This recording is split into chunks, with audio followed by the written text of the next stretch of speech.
control. Gravity is all that I know. She's over me. She's over me. She caught me with her hypnotic dance. She holds me here with only a glance. She's over me. She's over me.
Ladies and gentlemen, welcome to the Paranormal Portal. This is our Wednesday 2-hour extravaganza.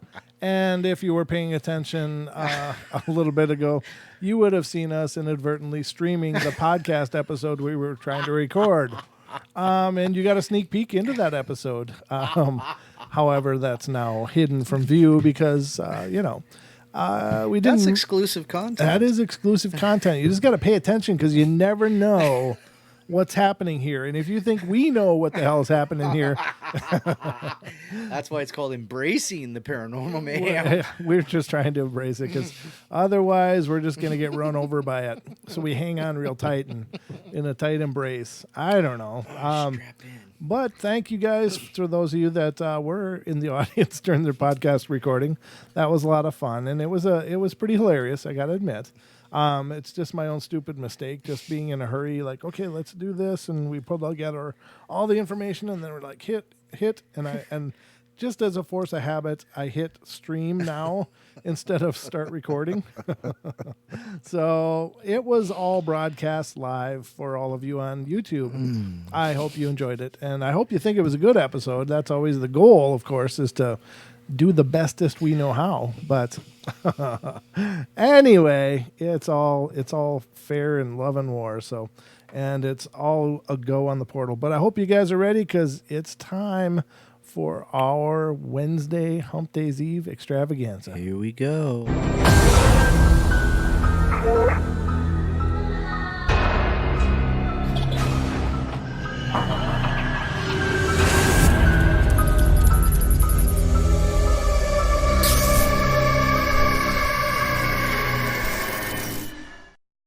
And ladies and gentlemen, I see Aussie enjoyed it. Thank you, brother.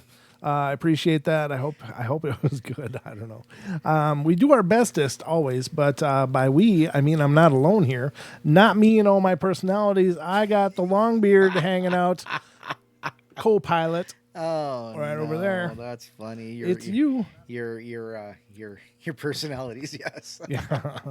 There's a few of them in here. Well, we add mine, and it is definitely Paranormal Mayhem. Well, there's a reason we call these shows that.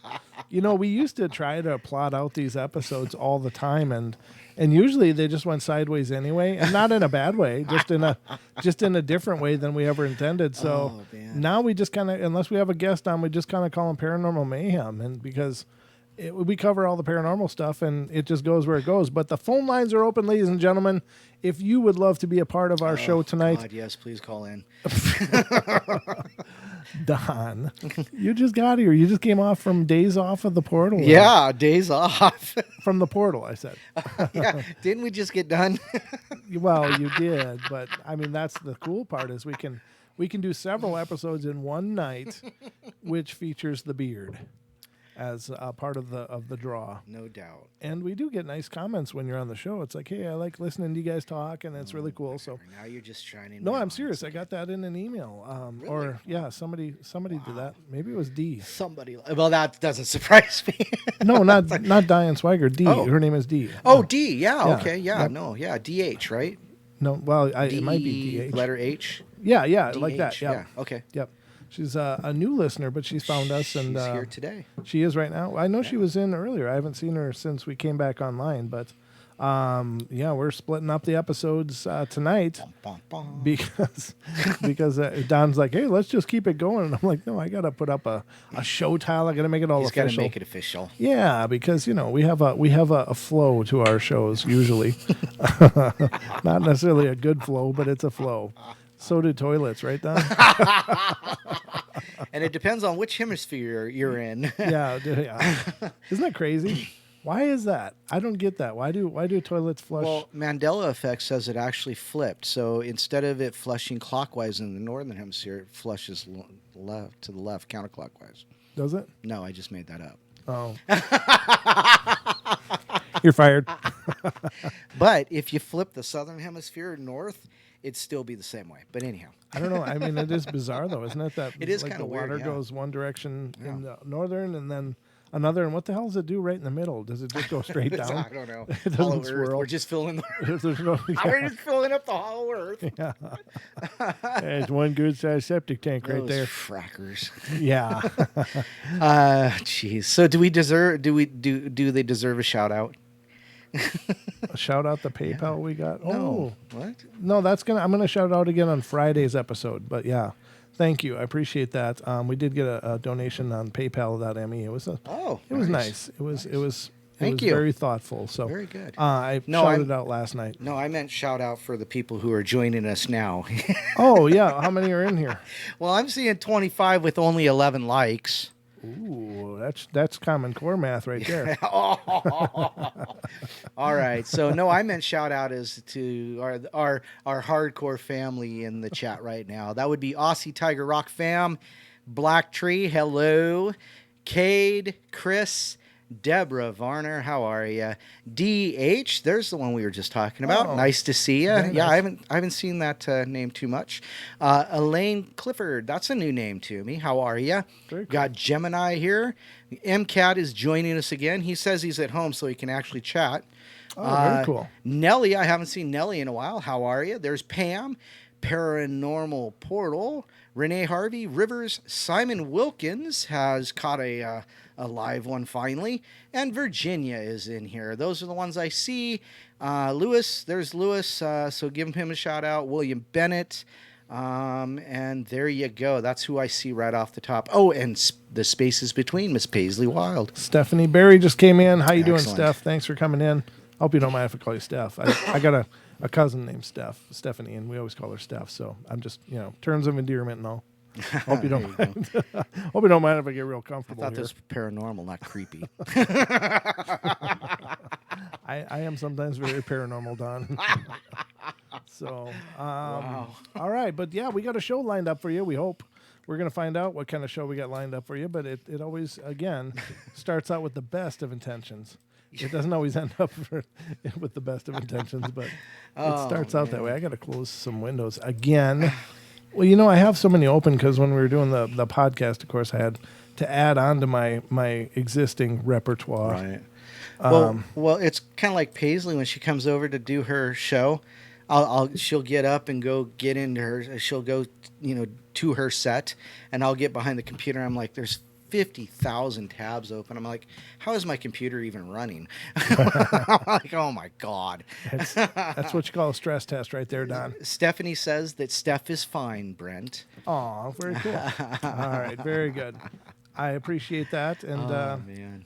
take that, Don. See, Yeah. it was fine. Jeez. So I found this cool list, and I thought this was kind of fun.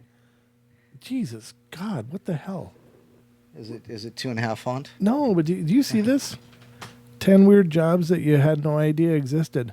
There's a picture of a woman smelling some armpits. Oh my. And today we're going to try the new underarm deodorant. What the hell? What kind of job is that? Oh, it's a smelly one. Oh, but Why does it stink up in here? Well, I've been guilty of creating that myself, but in this case, I can't imagine people have that job. She's a deodorant tester. Yeah, probably. And then you wonder why there's $5,000 hammers in the world. I mean, you wonder that kind of stuff because somebody's got a job smelling armpits. And there's like 3 women in a row smelling armpits. So what the hell? Can't you just take the deodorant, have a whiff? That's what it's going to smell like in your pit. No, you can't because like with perfumes and stuff, once you put it on your body oils, your chemistry reacts. I'm okay with it. I still don't want somebody shoving their face in my pit, making sure it's okay. That is just weird. And I'm sorry, you couldn't pay me enough to smell pits. It's like I don't know what kind of benefit package that includes, but that's just freaky. That is freaky. There are people who can smell scents and when they combine scents together, like apparently they ain't got much, and they can tell what's in there. It's like somebody with a developed palate.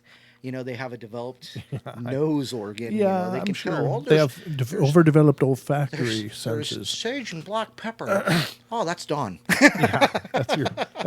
You call it a body wash. I call it a marinade.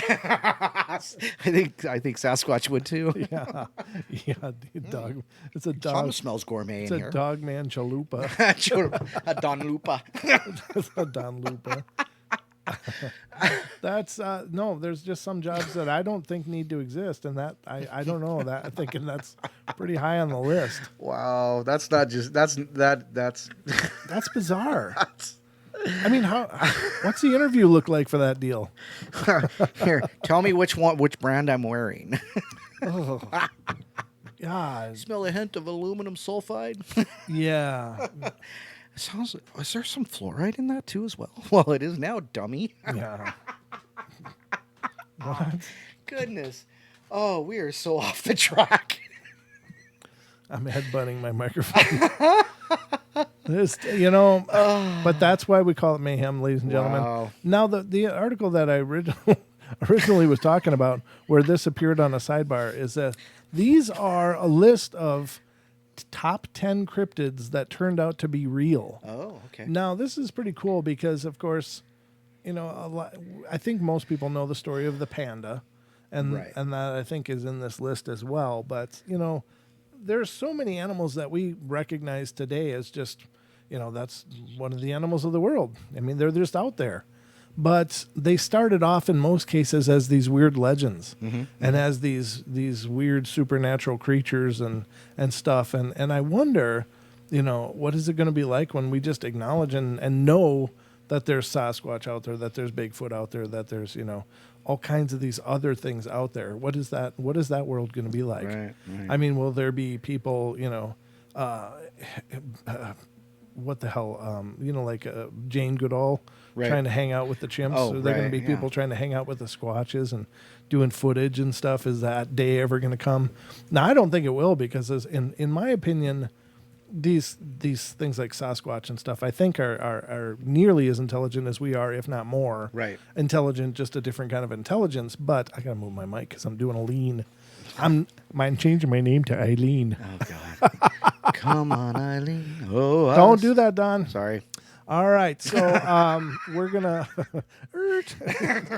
just had to be the censor police there. Oh, man. But Dixie's Midnight Raiders.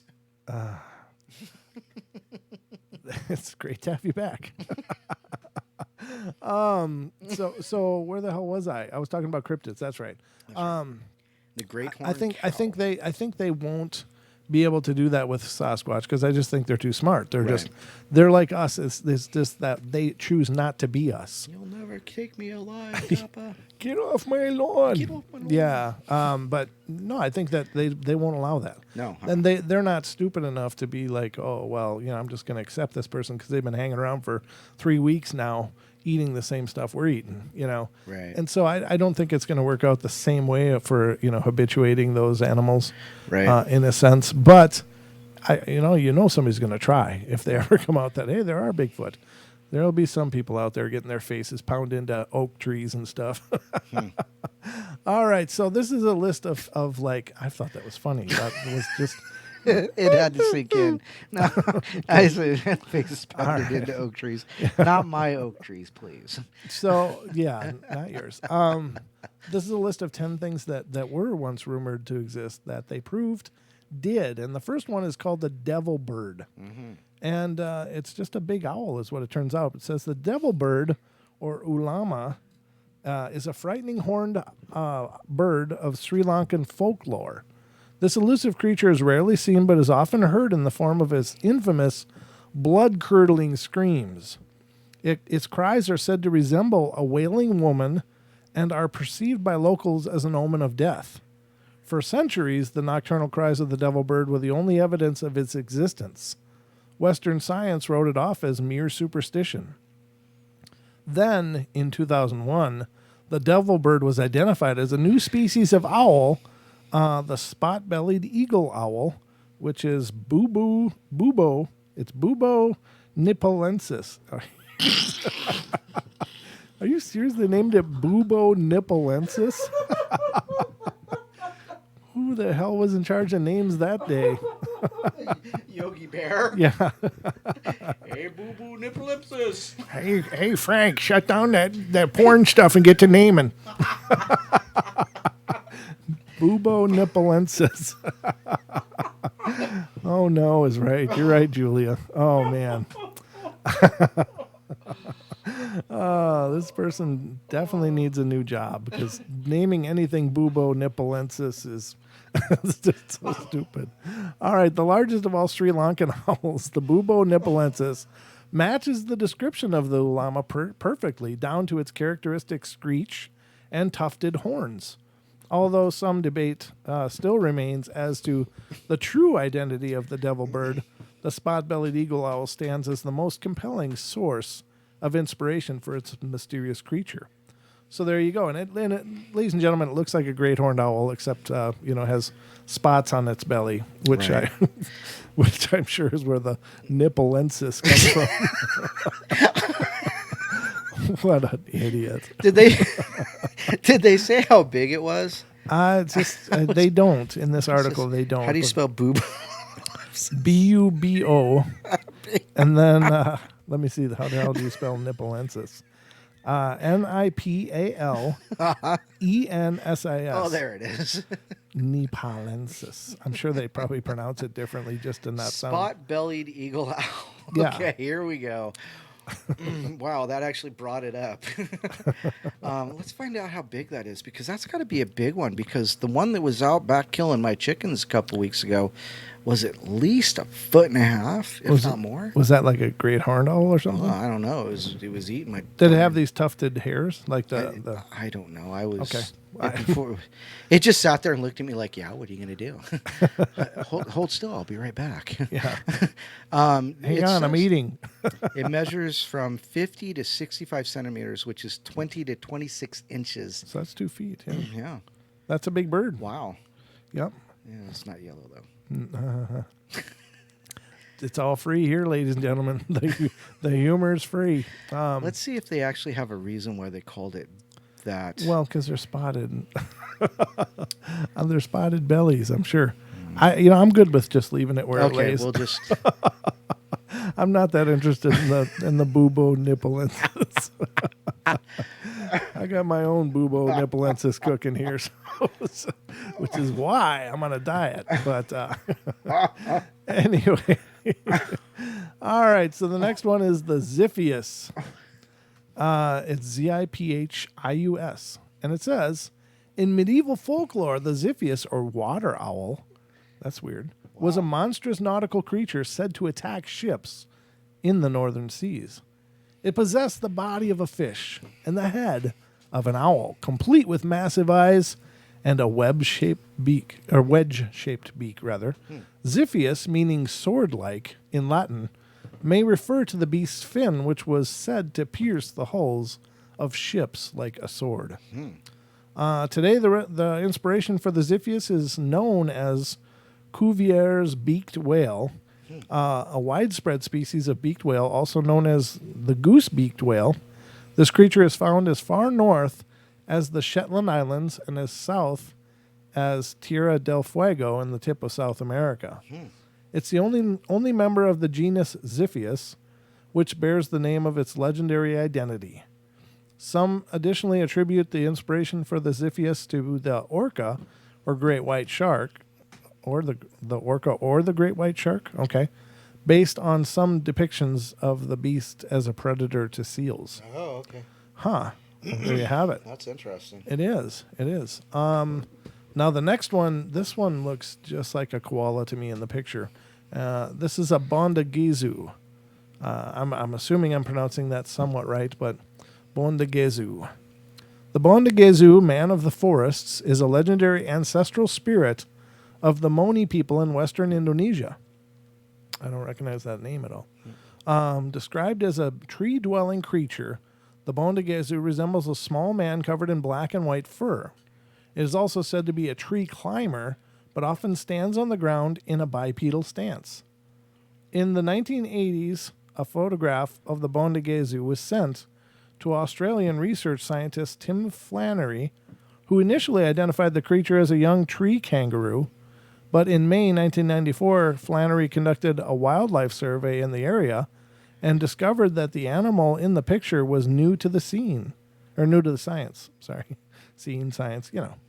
Dingiso, it's Dendrolagus, Mbiaso, I don't know. Gotta love Latin. Can't ever get enough. As the creature is also known, is a forest-dwelling marsupial with bold coloration that spends most of its time on the ground. The dingiso remains a rare sight. The first real evidence of the creature was only skins, and to this day, no dingisu exist in captivity. Huh. So, very cool. That's kind of cool. So it looks like did it say how big it was compared to a koala? These stories just, they're like, oh, it was just absolutely huge. It was like the size of a mountain. It was the size of a small car. So, Yeah, I don't know. It doesn't look like it's that big. Sorry, my eyes are just watering. I'm pretty sure I'm getting a cold. Oh, man, don't say that. No. I know. I'm trying not to, but I'm just a mess right now. Okay, anyhow. I'm going to put this up, though, so they can see this. As soon as I can see again, Bundagezu. they'll be able to see.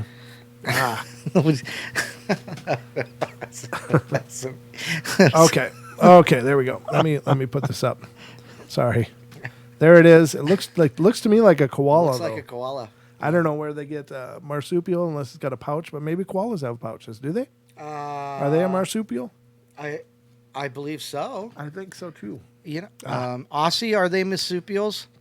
Yeah, Aussie. We got our Australia Ken's not here, connection so we got to ask Aussie. Where is Ken? Where has Ken been? Where has Ken gone? Where is he? So that's a bondagezu. I'm assuming that's what it is. Now this is of course. He says yes, they are, and they Deb are. says yes, they are. Okay, very good. So that makes sense then. But I don't know why they make it more of a kangaroo kind of thing. The But- Zombified just came in. Nice to see you. Good to see you. About time you showed up. I was about to send out a search party. Just saying. We're going to send out Rick and the crew. Orange County girl, yes, duh. I'm sorry, I didn't do well. Science. I'm not a scientist. All right, so we got a duh from the crowd. Tonight's just been one of those nights. I know, it's just like, what the hell? No. Good thing they don't have tomatoes. I think Deb missed it. What? our little snafu about an hour ago. Oh, I don't know, Deborah. Did you see that we actually streamed live our recording for our podcast? Oh goodness, it's been crazy. Yeah. Wow. All right. So no search party needed. Just been crazy busy. Well, good thing you made it. That's all that matters is that you're here. Oh goodness. All right. Did Julie put up a Dragon Ball or what the hell is that? Tomato. Oh, it's a tomato. Look like a Dragon Ball. I need to go watch anime and just feel better. The difference between wisdom and common sense. Wisdom is knowing that tomatoes are fruit. And common sense? Common sense is not making a tomato slushy. Oh. That's funny. All right. So the next one, ladies and gentlemen, believe it or not, is the kangaroo. Kangaroo. This was... They're marsupials. Thank you, Don. Just saying. Look at Don flexing his mental might over here. All right. That's how we roll, ladies and gentlemen. Oh, goodness. Roos, yes, indeed. Kangaroos were once considered cryptids. They were just some fanciful idea. Early explorers to Australia described bizarre creatures never before seen by Europeans. They wrote of creatures with heads like deer that stood upright like men and hopped like frogs. Wow. The creatures sometimes sported two heads. That's because of the One from its stomach. One from its belly. Got in my belly. All right. One on the shoulders and one on the stomach. Such accounts were understandably disregarded and ridiculed by fellow colleagues. That changed in the 1770s when a dead specimen of this odd beast was exhibited in England as a public curiosity. Today, this creature is known as a kangaroo, a widespread marsupial endemic to Australia, well known for their leaping abilities and the female pouch for carrying young marsupium kangaroos, are a nationally recognized icon of Australia. 4 species of kangaroo exist. The red kangaroo, which is Macropus rufus. I can actually pronounce that. Yeah, that one's all right. The western gray kangaroo, Macropus giganteus. Ooh. And the western gray kangaroo, Macropus, what? Fuliginosus? Marcrompus fulinosus? Where'd you get an M in there? Know. There's Marcropus fulinginosus.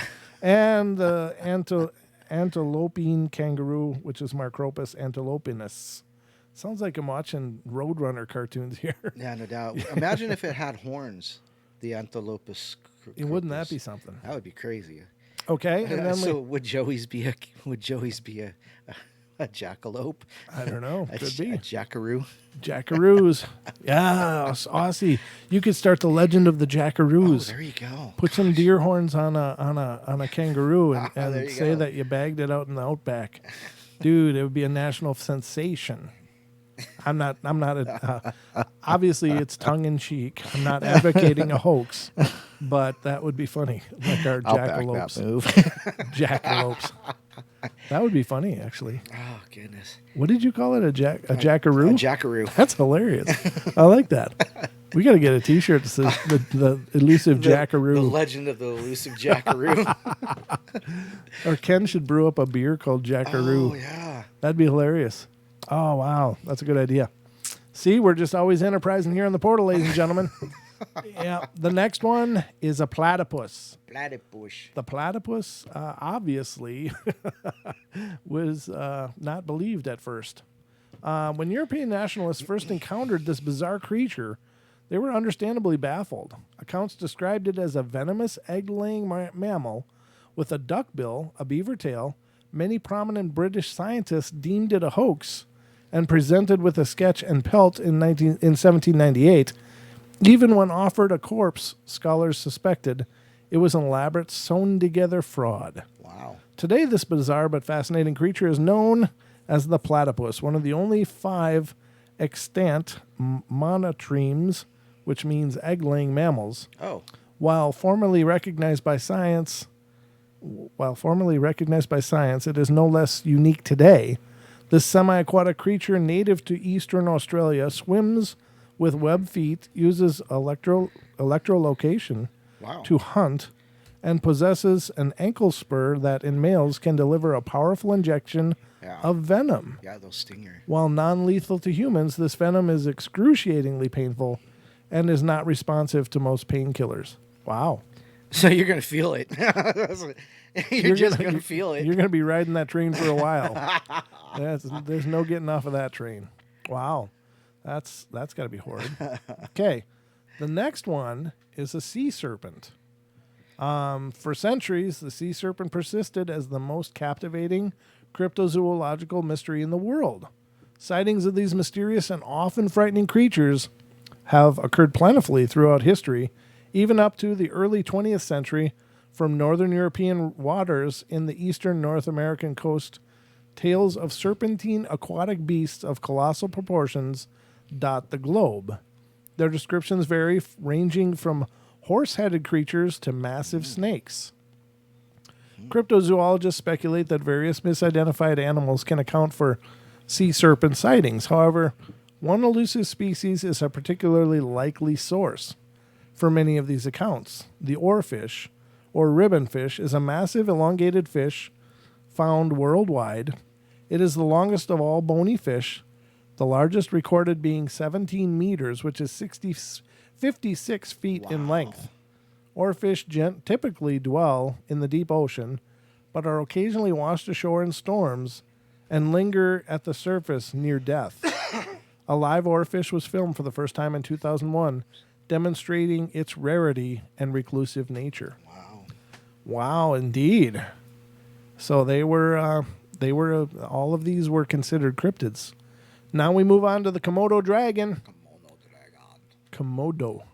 You say kimono? Komodo. That's what I said. Oh, did you? Oh, okay. My bad. Sorry. I think I'm getting a cold. My ears are plugging. Oh, I guess we can't use. Well, jackaroo is just a German, a general term, I would suppose. So Aussie says a jackaroo is a guy that musters cattle. So I'm gonna. And then a jillaroo is a woman that does the same. How about a kangajack? I was thinking a kangaloope. Kangaloope. That's pretty cool. Yeah. Kangaloope. How's that, Aussie? Does that one work? A loparoo. So they run off to get married or something? I don't know. Julia, you are just a tireless promoter. I love it. She's just always busy at it. Oh, man. She's amazing. She brought me a 3-bean salad the other day. She thought it was funny. How was it? Good? It was actually pretty darn good, except I only ate 2 of the 3 beans. Why? Because one of them I just don't care for unless it's made into hummus. Oh, gotcha. But it was actually really good. It actually was. So thank you very much. That was very I appreciate sweet. that. Yeah. By the early 20th century, Western science had determined that giant lizards were nothing more than a relic of the prehistoric past. Thus, when pearl fishermen returned from lesser Sunda Islands in Indonesia with tales of monstrous land crocodiles, their accounts were met with overwhelming skepticism. An expedition from the Buitenzorg Zoological Museum in Java produced a report of these creatures, but the legendary dragons of Komodo faded into obscurity as World War I took precedence. Then, in 1926, an expedition from the American Museum of Natural History confirmed that the tales of giant lizards were actually true. Douglas Burden, the leader of the expedition, returned with 12 preserved specimens and 2 live ones. The world was introduced to the Komodo dragon, a massive monitor lizard that grows up to 10 feet, making it the largest lizard in the world. Komodo dragons possess massive claws and fangs, with which they can kill almost any creature on the island, including humans and water buffalo.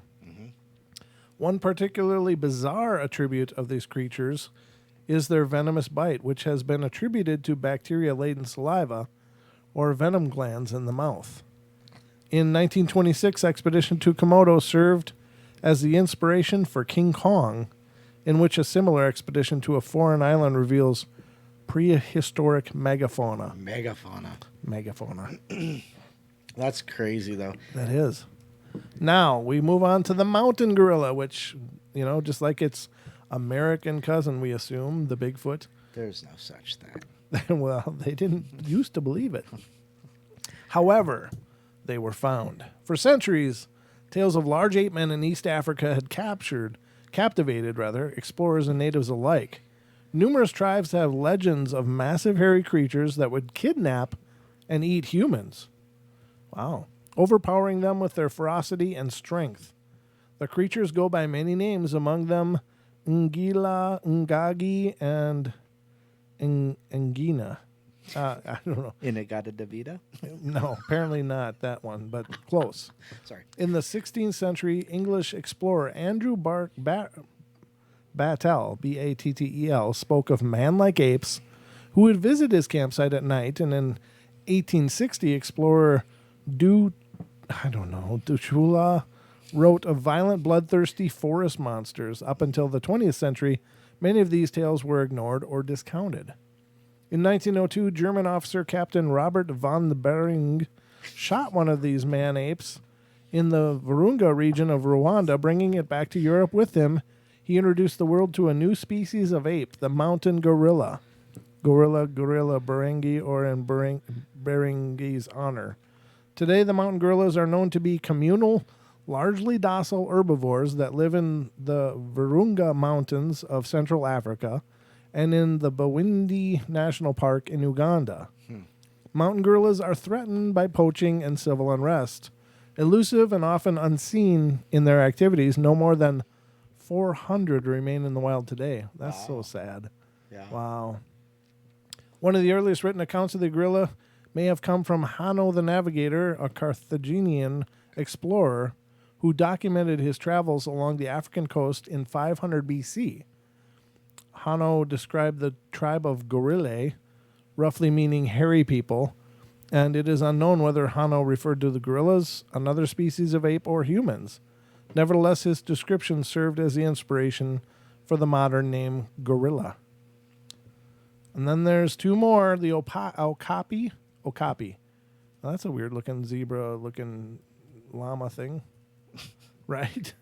Does it have horns, too? Does it have horns? I think that's just ears, I think. Yeah, okay. I think that's just ears. Let's pull this over so everybody can see the beauty of the Okapi. All right, and I'll read it to you guys because I just love reading me stuff to you guys. All right, Central African tribes and ancient Egyptians described and depicted a bizarre creature for centuries, colloquially dubbed the African unicorn by Europeans. Well, it does have a horn. Does it have a horn? Yeah, right there, I guess. I thought that was an ear, but I didn't know. Huh. By Europeans, excuse me, I almost swallowed wrong. I caught it in time. The African unicorn by Europeans. It is known locally by such names as the Ati, or the Oapi, resembling a cross between a zebra, a donkey, and a giraffe. Despite descriptions from explorers and even skins, Western science rejected the existence of such a creature, viewing it as nothing more than a fantastical chimera of real animals. Determined expeditions uncovered nothing, and it would seem the African unicorn was as mythical as his namesake. This changed in 1901 when Sir Harry Johnston, the British governor of Uganda, obtained pieces of striped skin and even a skull of the legendary beast, though this evidence and the eventual capture of a live specimen, this evidence and the capture, the animal now known as the Okapi Johnston, was recognized by mainstream science. The Okapi is no less unusual today. It's the only living relative of the giraffe, sharing a similar body structure and its characteristic long blue tongue. However, the marking on its back legs resemble that of a zebra. Stripes, okapis are solitary creatures that remain captivating to scientists. Although not endangered, there is still much to learn about their habits and lifestyle. Wow. The okapi is a symbol of the now defunct International Society of Cryptozoology and remains a persisting icon of cryptozoology to this day. And there's one left, and it's the giant squid. So all of these were just considered, fanciful tales. Llama from another mama. Yeah. Thank you, Duck Sauce. Oh, that's clever. Tales of the enormous squid have circulated through the world since ancient times. Aristotle and Pliny the Elder both describe such monster legends, such as the Lusca, Caribbean, Scylla, I don't know, ancient Greece, and the sea monk, medieval Europe, all describe bizarre, often dangerous nautical creature. Perhaps the most famous legendary squid is the Norse kraken. I've got all kinds of missed calls. What the hell's going on? You're popular. Yeah, but they've been for a long time ago. So things are just catching up. Yeah, I don't know. Let's see here. What's going on? Wow. Thanks for joining us, Brent. Yeah, well, I mean, just like, what the hell is going on? I I've don't been know. dying to say that to you. I just felt it vibrate in my pocket, and I pulled it out. It's like lots of things going on apparently. So I'll describe often dangerous nautical creature. Kraken is also allegedly a monstrous squid, a monstrous tentacled beast as large as an island that devoured ships whole. Prior to the 1870s, scientific opinion held such creatures as nothing more than ridiculous myths on par with mermaids or sea serpents. That's ridiculous. Well, despite that, investigations into the existence of the legendary kraken took place in as early as the 1840s. Danish zoologist Johann, I don't know if that's Japetus, whatever, Steenzup, methodically researched and cataloged giant squid sightings and strandings, eventually examining a beached corpse and designated the beast's scientific name, whatever the hell that is, Archatherius or something. I don't know. I'm sorry, ladies and gentlemen. There's only so much my tongue is capable of, and that apparently isn't one of them. Even so, fellow scientists remained skeptical and continued to dismiss accounts. Those science, huh? All those scientists, so smug. In the 1870s, the skepticism stopped as several carcasses were beached in Labrador, Newfoundland. Tentacles and complete corpses revealed to the scientific world the giant squid was indeed real. Today, this creature remains just as mysterious and rare, typically living at great depths. Giant squid sightings are uncommon and often undocumented. For a century, scientists dutifully attempted to observe it in its natural habitat but failed. Only in 2004 were a group of Japanese scientists able to capture a live giant squid on camera, taking 500 automatic photographs before the creature swam back into the blackness. Many questions remain uncovering the giant squid. Very little is known about its habits and lifestyle, and still unknown how large a giant squid can grow. The largest specimens are between 30 and 40 feet long, weighing over 100 pounds. However, its close relative, the colossal squid, may grow to much greater sizes, as evidenced by the size of sucker marks on sperm whales. To this day, the giant squid remains a legendary example of how fantastic Earth animals can be. Hey, OCG had a question. Sure. Is that giant squid a marsupial? I just thought I had to throw that out. It's funny time here in the border, huh? Oh, our chatters think they've got some jokes going on there. They're all cranked up today. Yeah, I guess it's funny time. Randy asks if anybody wants some calamari. I'd take some. I'd love some, actually. I love me some calamari. I do too. Cracking anyone. Oh, that's funny. So Don, read something. I got to check on what's going on with these messages, if you would, please. Sure. Actually, you know what? I found something today that I thought was interesting, and it's along the cryptid lines. Uh-huh. The Conjuring of Bigfoot. The forgotten case file detailing the time Lorraine Warren met Sasquatch. What? And it's a big, long article, and I'm not going to read it, but it was announced that Lorraine Warren, briefly, but okay, hold on a sec. I should have reread this a little bit more. Let me get down here. We had never paid much attention to the stories about Bigfoot. I wouldn't say that we dismissed them as fictitious, but Bigfoot didn't hold much interest for psychic investigators. That changed one spring day. We were lecturing in Tennessee, and a reporter from Elk Valley Times contacted us and told us about some hill people who kept insisting that something was threatening their children. Lorraine didn't exactly believe the stories, but having never seen poverty this raw, her sense of guilt pushed pushed her to entertain the witnesses. A psychic ghost hunter wasn't exactly the kind of investigation she was used to. As a psychic ghost hunter, it wasn't exactly that. Hours later, from hiking and frustrated that it felt like a waste of time, they took a break near a tree. Suddenly, her mind flashed with a mental image of a large creature, a fusion of man and ape, with long arms and shaggy hair. Its face was like that of a caveman, but its eyes were kind and shone intelligence. Lorraine knew it was Bigfoot. She focused on the being and realized that the creature was 40 feet from her, hiding in thick brush, and he was in pain. Lorraine knew this because Bigfoot was telepathically speaking to her with his mind. He was hurt. His hairy splayed foot scabbed and was seeping blood. During his travels that day, he had somehow injured his foot. Afraid that his injury would keep him from returning to his secret cave, the creature now projected great fear. Lorraine says that he missed his family, was fearing death or capture, felt trapped and isolated, and was scared for his life. Lorraine began to send Sasquatch telepathic messages explaining that he had terrified the settlement by attempting to kidnap one of the children.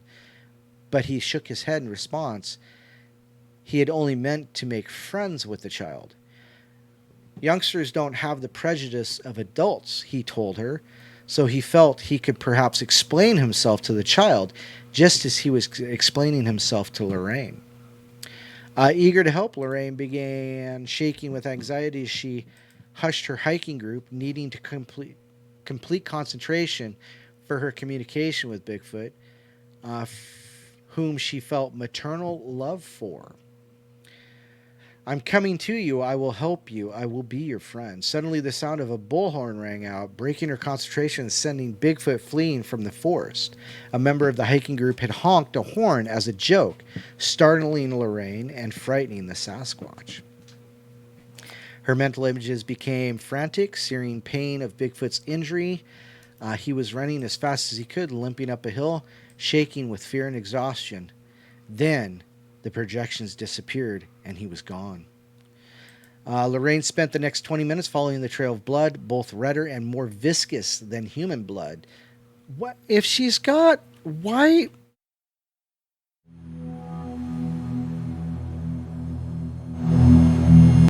Sorry about that. Are we haunted again? No, that was me. That was my fault. That actually happened. Okay. That actually happened. Wow, tonight's been one of those nights, hasn't it? Yeah. And we're done. And thanks, Don. We're done. That's enough for you, buddy. Let's see here. Oh, so it said that she followed the trail of blood, both redder and more viscous than human blood. So if why isn't there a sample? You're an investigator. She's a paranormal investigator, though. Yeah, she's I'm sure she has. I'm sure she has ectoplasm somewhere. Come on, Ed did. And so the case file ends with an apparent Sasquatch suicide. It's a sad finale to what is quite possibly the weirdest Warren investigation, though their state park garbage can monster comes close, but it doesn't end there. It is my belief that Bigfoot is a tulpa, a mind projection, Ed states. So is the Loch Ness Monster and many Monster. So is the Loch Ness Monster. We almost had a Beans moment. Monster and many other now you see it, now you don't creatures that get reported to the press. So he thinks it's a projection of the mind. Ed Warren is saying that Bigfoot is a ghost. Decades before most ghost-centric paranormal researchers were catching on to the idea. There's a lot more, but that is the Lorraine Warren Bigfoot encounter. Wow. That's pretty cool. That is pretty cool. I'd never heard of that before. It kind of, makes me sad if that's legit. Who recorded that or who reported that? Is there any idea, or is it just? This I got from. Is it more apocryphal? I don't understand. Well, like apocrypha is like the stories from the Bible that are No, this is canonical. reported. Yeah, this is reported from the Week in the Weird. Oh, Week in Weird. Okay, yeah, they do a good job. Yeah, they do. So I'm sure if they're reporting it, that there's something to it for sure. Yeah, that's crazy. But, I'd be pissed if somebody honked the horn and stuff. Yeah, no doubt. Especially I'd be throwing heavy things. You dick. I mean, seriously, that would be like, you got a moment. Release the Kraken. Yeah, well, I'd be putting something in the Kraken. I'd break my foot off in the Kraken. I'd be putting the booting in the Kraken. It's hard to know, but that's creepy. I mean, there's always a dick like that somewhere. Yeah. There's always that one friend. Check this out. Ha ha. Guess what? Freaking That was tool. funny. You don't know what you just did, you butthole. Yeah, I accidentally pressed that button. That was all me, ladies and gentlemen. So Brent and his buttons. people are like, well, WTF? I'm just tired. I want to go to bed now. Screw you guys. We did an hour before 7. I go home. So, I don't know. It's just anything can happen here in the portal, ladies and gentlemen. There are no rules. Well, there's a few, but not a lot. Don't push that button. Yeah, I know. Wow. That's crazy. I didn't know she had a close encounter of the Sasquatch kind. So that's kind of cool. Yeah, nor did I. But that's really cool. But unfortunately, there was a Squatch that needed help, and Lorraine could not help because some jerk honked their horn. Yeah, this will be great. Watch this, guys. Oh, you're kicked off the team. That's You're it. out of here. You're out of here. We're not paying you your stipend this month. Yeah. So I got a stipend. Some people get them. All right. So what else did I have? Now I wanted to touch base on. I still have some time slip stories pulled up, and I like these. I love these stories because to me, again, it's amazing references to the fluidity of our time and space, of our reality. And when these things happen, they are so bizarre and profound and wild and curious and weird, but. I mean, there is relativity to it, I guess, is all I can think. Einstein said time is relative. I think he was talking in relation to speed, but I think it's relative for a lot of other ways as well. I don't know why. I don't know how. Right. But I always perceive time as vibrational, right? Right. Our understanding of time. I mean, time is a man-made construct to record change. I mean, that's basically what it is. It measures the change in a day, the change in us, the change in our environment. So it's this chronological method of recording change. It's not rigid, apparently, is what's cool. And so people are peeking through these timelines into other timelines, and I find that just amazing. I don't know what I would do, if that happened to me. If I, like, say, Don, you're walking down the street, and suddenly you're in the 1950s. Boom. What do you do? I head to the nearest Italian deli. I don't understand. Anyhow. Yeah. I mean, what do you do? What do? You record. You pull out your phone and take a shaky video of it. Oh yeah, that'd be a good thing. Yeah, there you go. But you know what? I'd be so scared straight. I probably wouldn't think about taking out my phone. Oh. But then I'd be accused, if I did, of being a wizard. Oh, yeah, well, there's that. But, well, I mean, in the 50s, they probably weren't as creepy as far as, hey, is that magic? They just think it was some new NASA thing or something, no. But, what would you do? Well, I think I would probably try to buy a few things and bring back, like an old car. Oh, no doubt. No doubt, yeah. Oh, yeah. Could you imagine? I don't know. Or a Willys. I'd bring a Willys back. Is that food? Are you speaking of food? No. Willys is the original Jeep. Oh, okay. It was a Ford Willys. Then Jeep picked it up and took it and ran with it. Oh, okay. Well, I mean, that's the curiosity, though. But these people are in these situations. So I'm going to read this story. This one doesn't. This one sounds like it went ahead in time, or went somewhere else altogether, which is really unusual. But I think these are pretty interesting, and I hope you enjoy it. Is Duke in here, by the way? I haven't seen Duke. You haven't? Okay. I gotta. He was one of my messages. He actually called, and I missed his call. So, I He gotta knows how message to him. get a hold of you. I know he knows where to find me, but it bothers me when I miss calls because T.A. Stingbat, a new name in the chat. T.A. Stingbat, good to Yes. see ya. Barware Center of Communities. What does that mean? There was something that was said earlier. Okay. It was just like a second ago, but Oh, I gotcha. All right. because you asked where I would go, and somebody said to the nearest bar, I think. Oh, okay, gotcha. All right. So now I want to share this because Randy, a gentleman named Randy in our chat room says there was a story of a Native American girl who was lost and scared, I guess. Yeah. Her eyes were eventually swollen shut from insect bites. Aw. And she felt death was near. Then she heard something huge walk up to her. She felt it was over and reached upwards with her last bit of energy. Then something large and hairy picked her up and carried her away.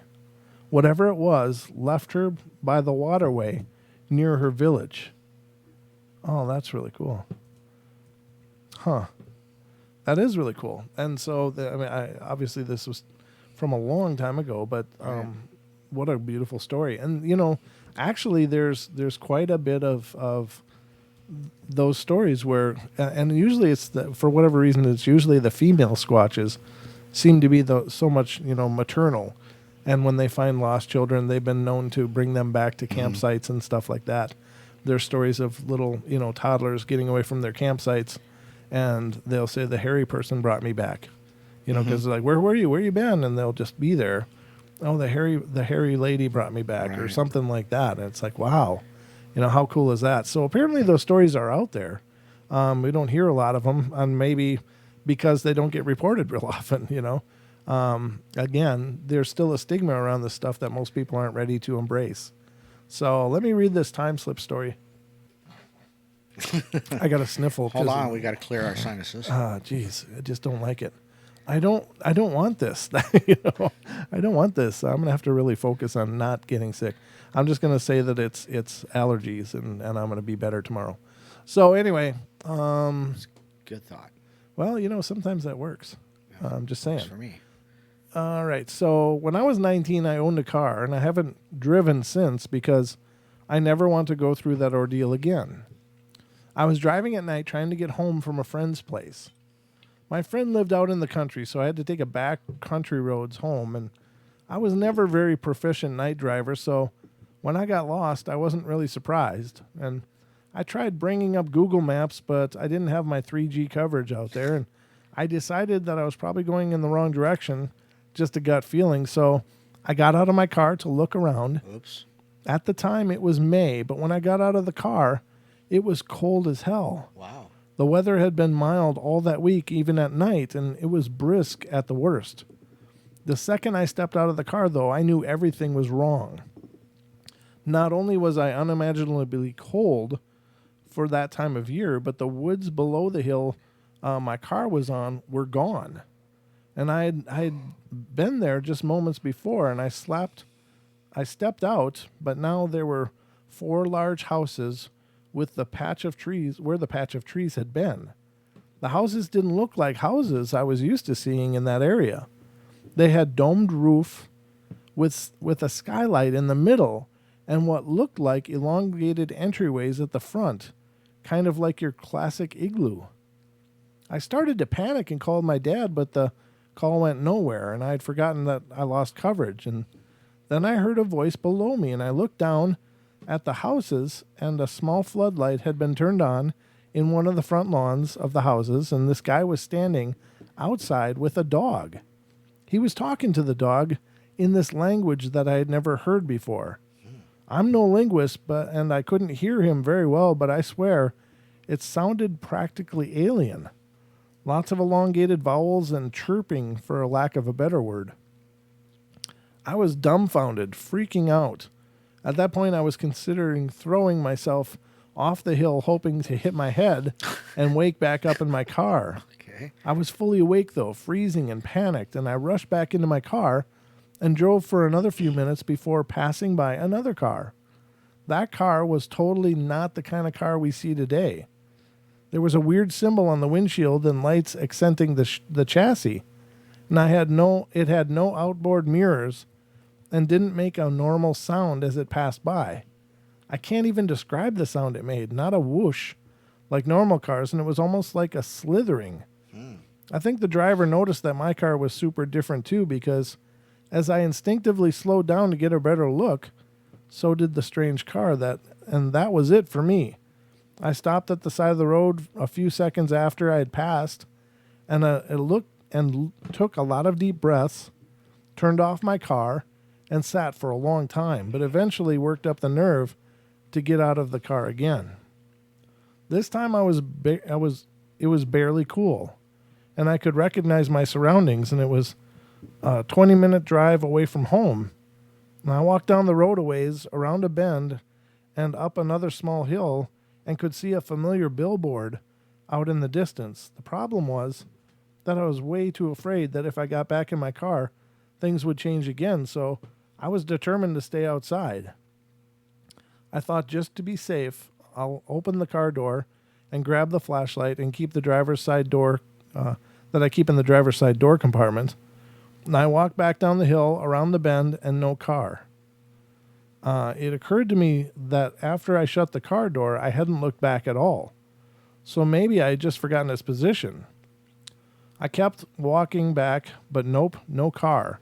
I checked my phone, and it had been hours now since I left my parents were surely in bed asleep, so I called my friend, and he picked me up on the road. I told him some made-up story about how the car had died on the roads going through the woods on a different, longer route back to my house, and I was getting scared in the woods, so I decided to hoof it home. I gave up by the time my folks had gone to bed, so I had to call him. He laughed at my misfortune and apparent stupidity and said he'd help me look for the car the next day. I led my dad and him on a wild goose chase for that car for the majority of the next day before my dad gave up and said it must have been stolen and reported it.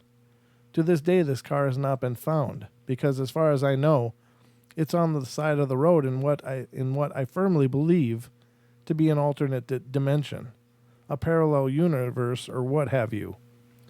Truth is, I have no idea how this sounds. I've only told my wife what happened, and she thought I was messing with her, and that after I insisted I wasn't, she thought I was insulting her intelligence.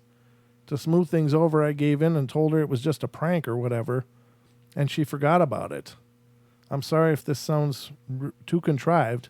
I just wanted to give the best account of what happened. Wow. That's pretty bizarre. Yeah, that's crazy. You know, so it was the car that was traveling through time, not necessarily her or dimensions, which is kind of weird. Or maybe it just got caught in the other dimensions and somebody towed it. Well, yeah. maybe they beamed it up. I don't know. That's strange, though. Yeah, that's crazy.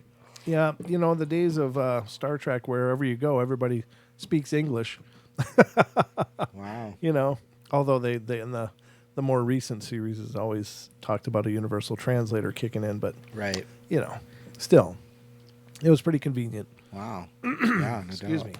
Yeah, that's crazy though. But I mean, how could you? We got a call though. Oh, we do. Shall we get to the call? Let's do. Let's do. All right, this is area code 281. You are on the air. Hello, gentlemen. How are you tonight? Good. How are you?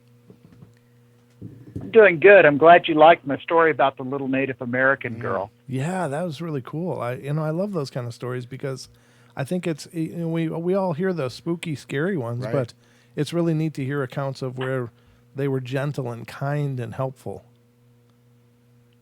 Yeah, I feel that if they do exist, they're probably a lot like us, and they have their good ones and their bad ones and their grumpy ones. You know, Yeah, no doubt. Yeah. catch one before his version of coffee on a Monday morning, you're liable to get yelled at, chased out of the forest. No doubt. That's probably right. Yep. So Wow, but that's awesome. I've got a Yeah. I've got a good funny semi paranormal story. Well, by all means, tell it. Okay. This happened around 1995. It was a Friday night, football season. It was real windy outside. Mm-hmm. I lived in Central Texas, Okay. and I had to go to work to check on something at the lab. I'm not joking. I did work in the lab, Nice. and got done, and it was just adhesives and sealants. We're not talking bioengineering here. Anyhow, as I backed out, I looked to the north, and there was what appeared to be a huge oval-shaped object in the sky with some lights on it. Wow. And I said, oh, no, no. Oh, I've got to get this one. So here I jumped in my Camaro, took off after it, and it's going out across there. Of course, when you see things and you're panicking, you don't always stop to take a good look. So I keep going after it. Uh-huh. I chased this thing for a good 3 miles. Bear in mind, it didn't have to stick to roads. Sure. And I was getting closer, and it would make another turn. And finally, there's this one long stretch. Actually, it's where the kids used to go drag race out there in my hometown. And I said, I've got you now. And I took off down the road, and I'm getting closer. I'm going to get up underneath it. And that's when I looked up, and I saw quite plainly on the hull, Fuji Film. I was chasing the Fuji Film blimp. Oh, It was trying to go to our local airport because it needed to be at the UT football game in Austin the next morning. And so I followed it to the airport, met the pilot, Red Baron mustache from Austria, totally cool. Got to look around it and everything. So it was a good story. That's cool. Well, it ended well. Well, Monday I go back to work, and the second shift crew is coming in. I'm about to leave from my day shift, and one of the guys who'd been out on a forklift in the backyard, the guys were giving him hell. He had said he'd seen a UFO, and I stopped everyone in the break room. I said he did see it, and I told him what it was, and everybody big laugh, good story. That's and awesome. that ended that. He goes, I told you I saw something.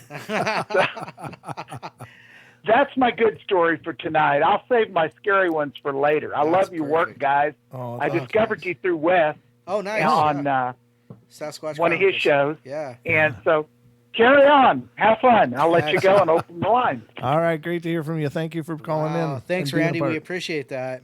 Thanks. That's awesome. All right. Good No night. problem, guys. Bye-bye. Chasing down the blimp. That's awesome. If I could do so, if I had something so cool to say, I would. Yeah. That's just cool, though. That is a cool story. I mean, and granted, I suppose at the right angles, it would certainly look anything but a blimp, So he was always trailing it. It sounds like for the most part, Right. And so it probably didn't look like a blimp from most angles. But Yeah, no doubt. well, that's good that he could at least That's save an that awesome other guy story. that was taking all that hell for. Yeah, no doubt. I saw something, guys. Oh no, you didn't. Oh yeah, no, he really did. But Yeah, you did. But what you actually saw was. yeah, no doubt. That's really cool. I would love to see those things on the inside. I bet you they're really spectacular. I don't know. I wonder. I mean, the blimp itself, the bag itself wouldn't really be that interesting. It'd be lightweight bag. aluminum. Well, yeah. What, The balloon, you mean? the balloon, yeah, it's fine. bag. If you want to call it a balloon, it's an airbag. But Well, it whatever. is, but I don't. They Yeah. say. Naysay's come in the They house. say. Elaine Clifford, Yes. the portal. Oh, Sasquatch Chronicles. Elaine found us on Sasquatch Chronicles as well. Yeah, that's really cool. And we've been meeting a lot of new people from both Sasquatch Chronicles and from Duke over on World Bigfoot Radio. Yeah. I was just on there the other day. If you haven't heard that episode, and honestly, in many ways, it was a lot of the same things that I talked about on Sasquatch Chronicles. But the nice thing is, and obviously, I loved being on Sasquatch Chronicles. That was a dream come true for me Yeah. because I've been a listener of that show for literally pretty much not too long after he started doing it. But it was on Duke's show. At least I could share pictures, Right. which was really cool as Right. well. But Wes did post the video of the the alleged UFO that I captured. Yeah, through the night vision. Yeah. Yes, yeah, he did. That's awesome. He did post on his blog, which was really cool, and it's been viewed several hundred times, six or 700 times. So a lot of people are checking it out over there. But if you get a chance, check out World Bigfoot Radio with Brian Duke Sullivan, and you can see some other photos of things that I've checked into. Right. And Don, he's got those pictures of us at that blind, right? Yes, Yeah. exactly. And I shared the story about the twine magically appearing and was stuff. Crazy it was when really I got cool. told that. Yeah, that's really bizarre. Gemini says it was a good show with Duke, so there you go. Thank you very much, Gemini. Thanks for checking it out. And if you're not familiar with World Bigfoot Radio, you need to go over there and subscribe. Duke is does some amazing work and does a lot with visuals and stuff. The visuals he did while I was telling the UFO story, my first encounter with the UFO, were really cool because he had like a UFO there, and I'm like, I put up the binoculars, it was there, took them down, it was gone, and he kept interchanging pictures of an open night sky and then a UFO. That's awesome. Yeah, he did brilliant. Yeah, awesome, it was really brilliant. Awesome. So that's awesome. He did a wonderful job. So good night, Julia. We'll see you later. Oh, good night. Quick shout out to Jess. Nice to see you in the chat. Yeah, absolutely. I bet you she's on the phone right now too. And Stephanie Berry changed her mind about something. It says Stephanie Berry. Message retracted. All right, we got another call. Let's get to this. And this is area code 480. You're on the air.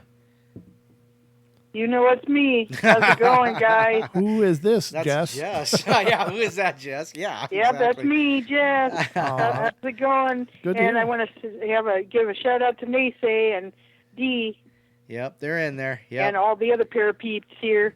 Yeah. But anyways, I was just wondering, curious. You guys never mentioned tarot or palmistry. What do you guys think of those? I think that in most cases, I find palmistry really interesting because it does seem to be there does seem to be something to it, that there are physical characteristics that do relate to the personality of the person. I had my palm read once, and the lady that read it was just dead on. I mean, she was just really spot on with what she was saying, and it was really cool. And I was like, how could she possibly know that?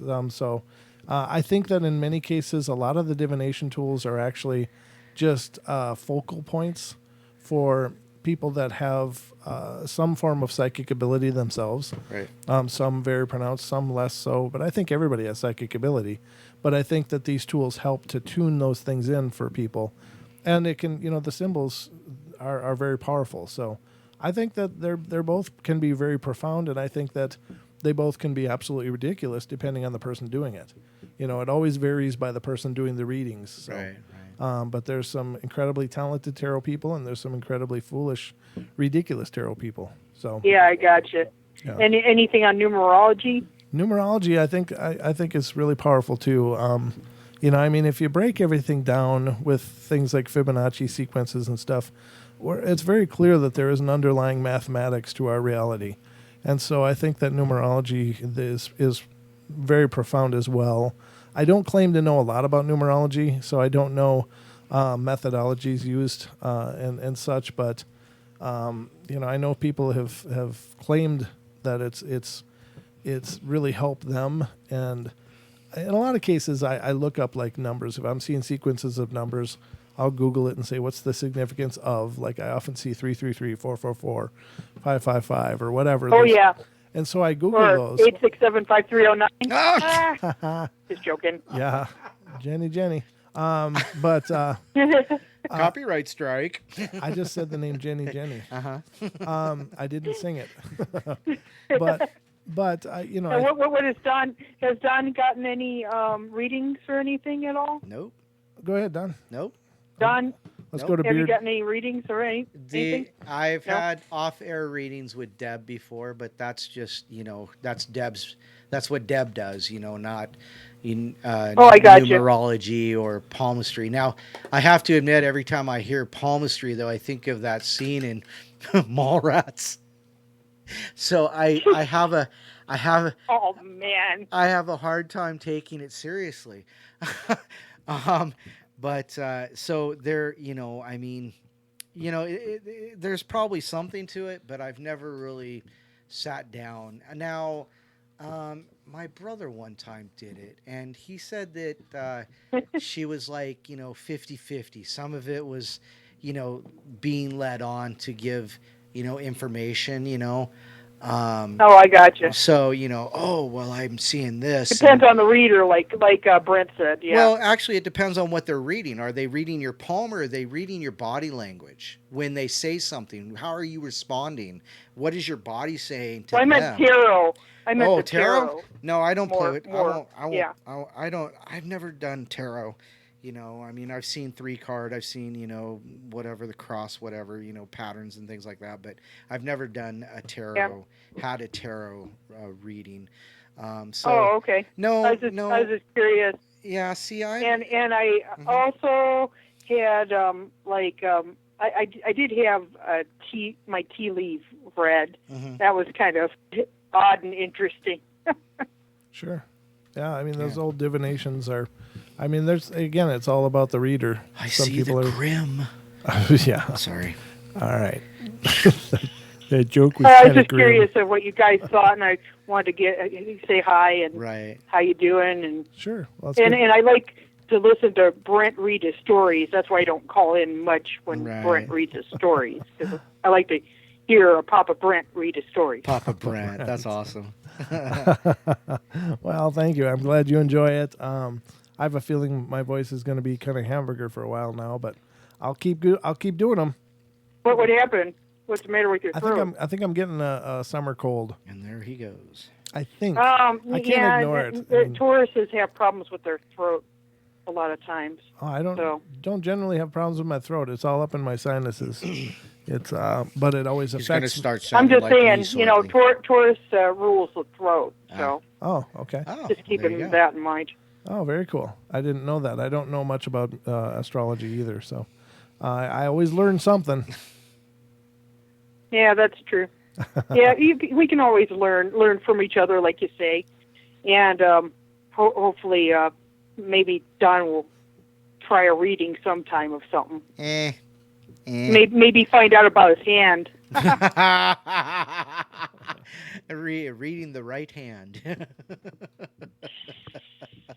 Can you see what's going on with my hand? Does it have a mind of its own? Yeah, why it has a mind of its own? Maybe D can sort that out for you. D said, as a matter of fact, D just said, shaman thing. D just said, here's a reading. You're all going to die eventually, or maybe you'll ascend. She just said that. Oh, smart Alec D. Yeah, gotta love her. All right. But anyways, I'll talk to you later, and take care. And great to hear from you, peace Jess. out. Thanks for I'll calling. be in the chat. Okay, we'll be watching. Shout out to All Lord right. Vader. Bye. Oh, there you go. Oh, Lord Vader. Lord Vader. If you only knew the power of the dark side. Welcome to the show, Lord Vader. It's been a while, brother. It's good to see you.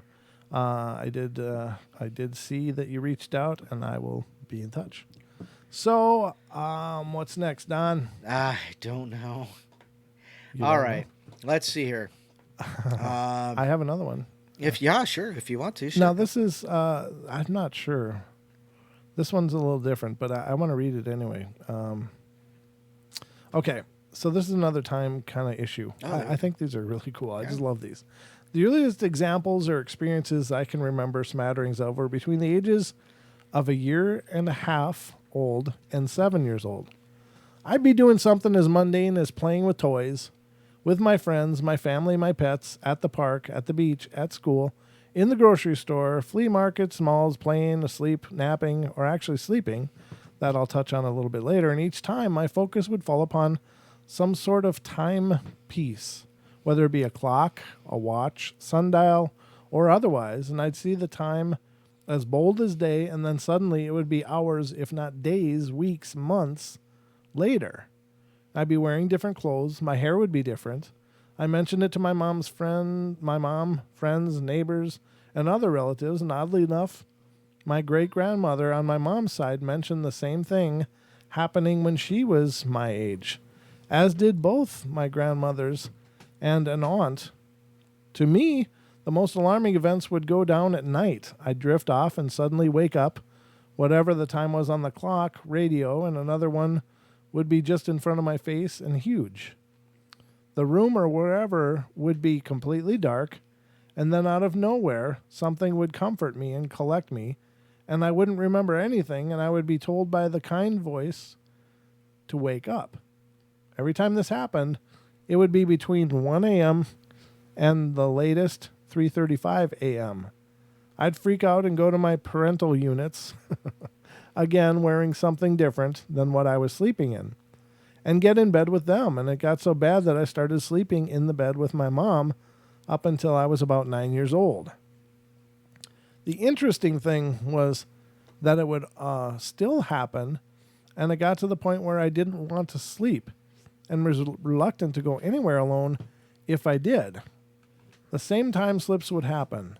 The kicker was this kept happening until around the time I turned 26 or so. Wow. I've recalled seeing something that resembled fairy dust and some sort of soft crescendoing lights that were either pink or blue. Whenever these blue ones were around, I felt that I'd be okay. The opposite was the case with the pink ones, but I knew I'd be all right overall and safe. Of note, my best friends experienced one from across the street one night. They said they saw the fairy dust and the eerie blue light coming from behind our house and from the sky, but that was all they had seen because they were knocked out too. When we all reconvened on what I thought was the next day, we discovered that 3 days had passed. Strangeness. Real strangeness. But those are some cool stories. I don't know. I can't vouch for the authenticity or factual nature of any of them, but people are reporting these things happening. And with that, is it possible? What do you think, Don? Well, we talk about the thinning of the veil and things like this, and so it's like if you can cross a dimension, and if a dimension is through a veil, why not? Yeah. Time slips. Driving down the road, and all of a sudden, you're an hour farther down the road. Maybe it's just somehow that time bent and swooped you into another dimension there, and you noticed it, but on the other end it wasn't there. Mm-hmm. So I mean, why not Right, why not? There's that. because we have science behind it as opposed to ectoplasm, which isn't really a thing. Is it not? It is not. Are you sure? Ectomist. It's not Ectomist? ectoplasm. Ectoplasm is the spiritualist early 20th century hoax. Really late 19th century, a lot of it. Yeah. That's true. You talked into your bottle. I always talking to my bottle. It's just from the bottle to here. Yeah, it is. It's a good sound effect, actually. Oh, thank you. No, you just you should like talk me that way all the muzzled. time. Can you hear me now? Yeah, loud and clear, Don. You're great. You're coming through great. Yeah, sounds great. Sounds great. Now shut up. No. I like your contributions. I love when you're part of the shows, brother. I do. Yeah, so no, I mean, anything's possible. Yeah, I mean, I guess. But like I said, I think time slips and displacements and things like that would be more to my liking. Right. Yeah, exactly. Exacerbate? I'm exacerbated most of the time. Lord Vader says he has an extra can of liquid Schwartz in the glove box. If you only knew the power of the Schwartz. All right, let me just send this. Can you talk again, please? Can I talk again? Sure. Yeah. Okay, so cat owner baffled by strange paranormal occurrences. Are his cats picking up on something? A cat owner is experiencing some strange paranormal occurrences in his apartment. Only he's not the one to experience the strange phenomena. His cats are. He has been tweeting about his cat's strange behavior, which he believes could be an indication of a haunting. Here's the story. Let's scroll down. According to the man, the strange occurrences started in August. He claims he's been suffering from creepy dreams since then, which coincides with his cats starting to act strangely as well. Ooh. It appears his cats are congregating by his bedroom at the same time each night. Even if you don't believe in ghosts or the paranormal, this is quite strange, to say the least. He has been recording the strange happenings in his apartment. He also claims he is too scared to open the door himself, so he took a photograph through the peephole. He felt like he saw something and caught something on camera. Oh. Although the vision is quite blurry, it is impossible to make anything out from the photograph. Okay. In addition to the original videos that he's posted, some updates regarding his cat's behavior, the man in question does seem to want to find a rational explanation for things happening in his home. One of the videos he attempted to explain away as a fly in the home and the cat attempting to catch it. But soon after, he claimed his apartment never gets flies, making it more unlikely. Uh-huh. Whose apartment doesn't get flies? How's that possible? I don't know. That's a pretty bold claim. You know, they can get in a tiny little thing and then can't make it out the door. Right.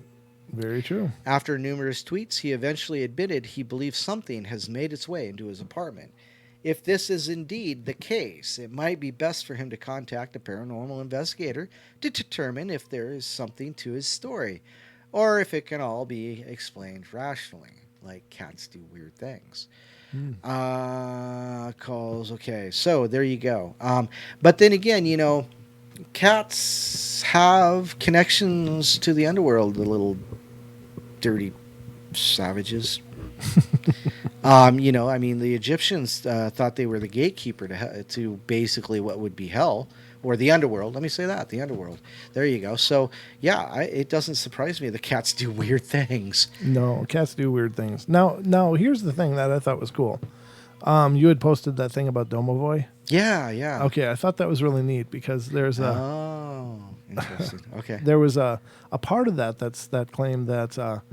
if you have animals like cats and stuff, and if they just suddenly whack out and run around and stuff, they could be playing with the Domovoy.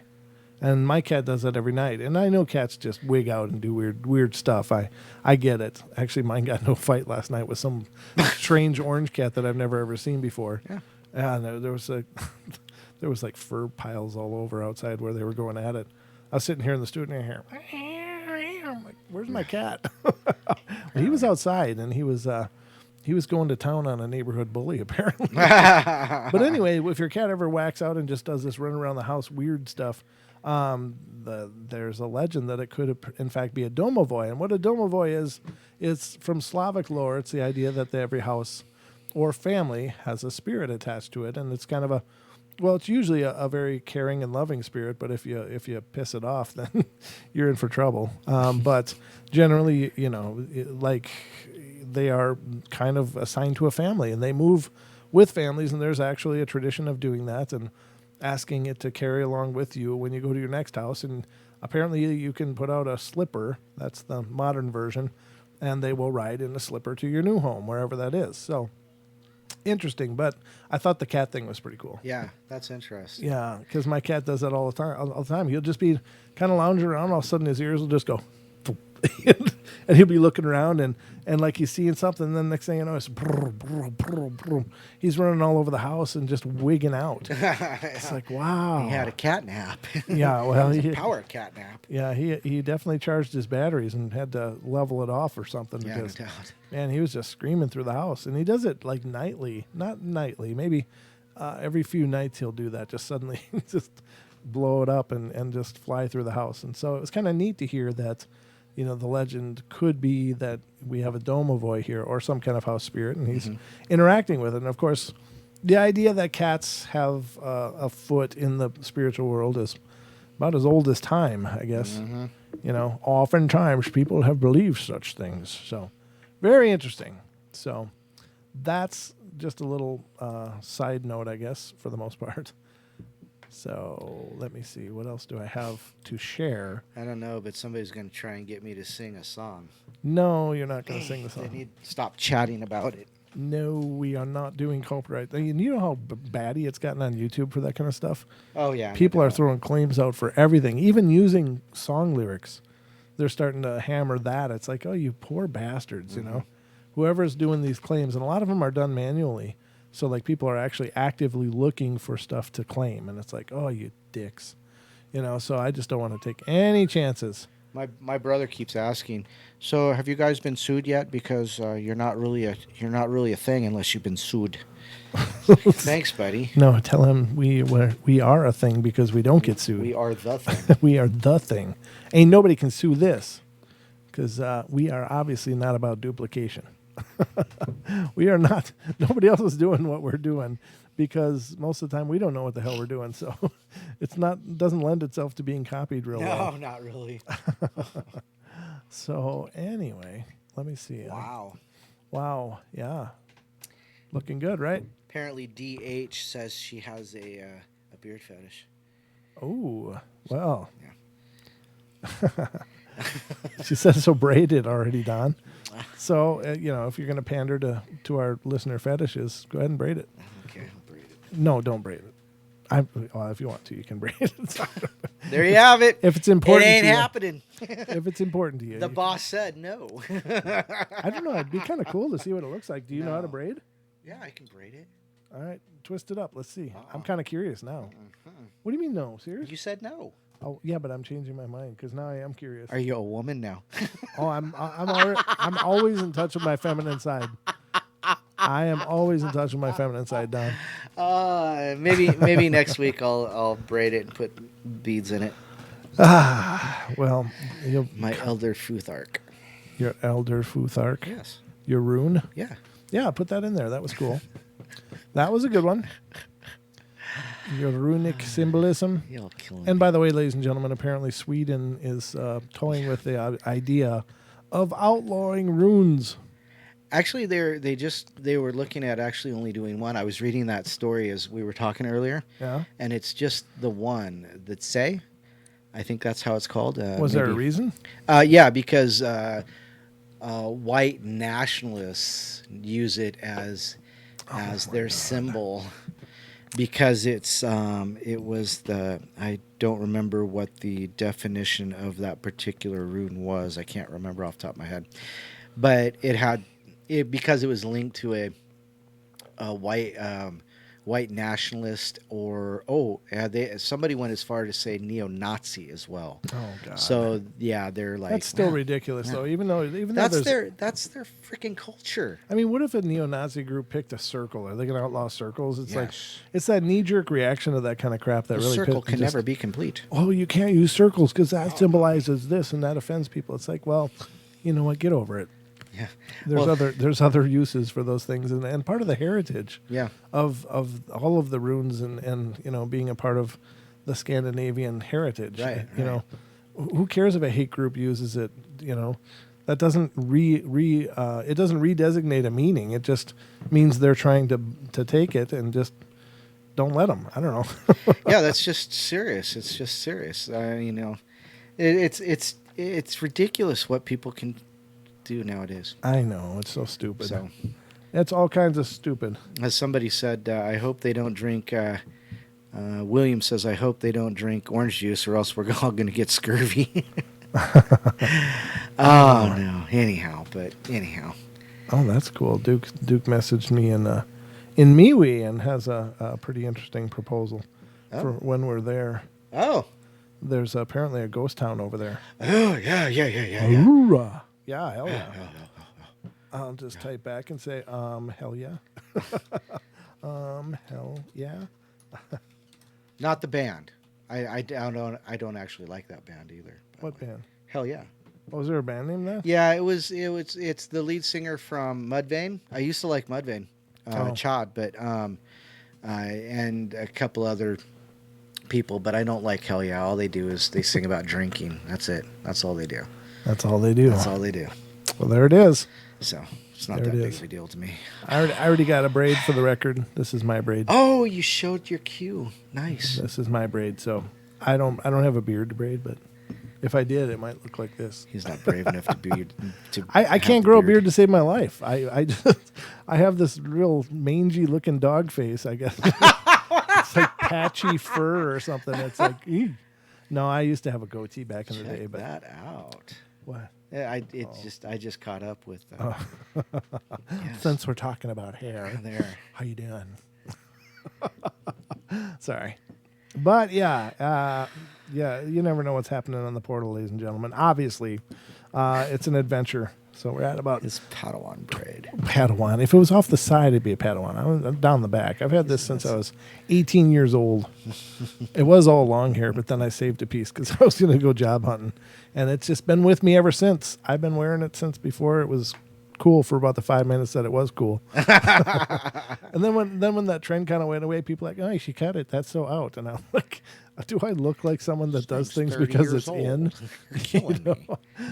Yeah, exactly. It's like I've had it for far too long. I'd cut it, but I lose all my strength. So Yes, just Samson, can't do thank that. I'm just saying. All right, so let's see what else we got here. I got to have something more here.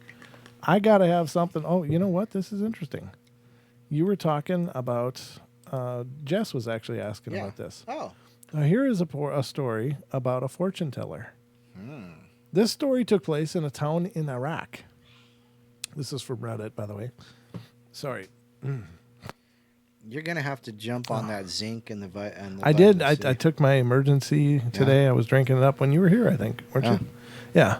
So this took place in Iraq, and it was told to me by my father. My family's neighbors were two brothers who lived with their sister, and one day they came to my father seeking help. Apparently, their sister had disappeared and they couldn't find her. My father helped them look for her, and they searched everywhere, including police stations and hospitals, but they couldn't find her. Eventually, they got really desperate and started visiting seers. None of them helped, as expected, and they'd just take the money and give no valuable info in exchange. And they felt hopeless until a man visited them, offering his help. He asked for no money in exchange, but said that he needed a girl or a boy who hadn't hit puberty for his ritual.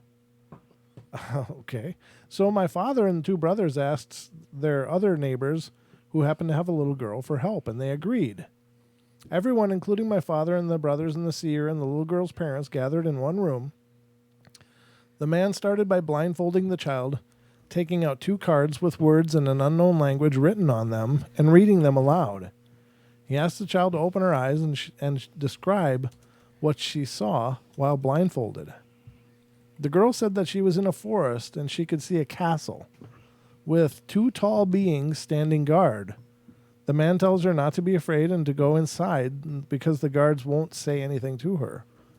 So she enters the castle and sees a man with red eyes sitting on a chair or a throne, and the seer tells her to ask the man with the red eyes about the missing woman. But she says that he won't answer her. He just turns his face away. And the seer puts his hands near the girl's head, crossing his fingers, and says, "Tell me or I'll burn you." The girl starts perfectly describing the incident, how the woman was assaulted by a thief and then hospitalized afterward. They found the woman in the same hospital the girl mentioned, and everything she said was confirmed to be true. And the seer? My father doesn't know what happened to him. I don't think they ever heard from him again. Wild. So he was obviously a magician of some sort. That was very ritualistic.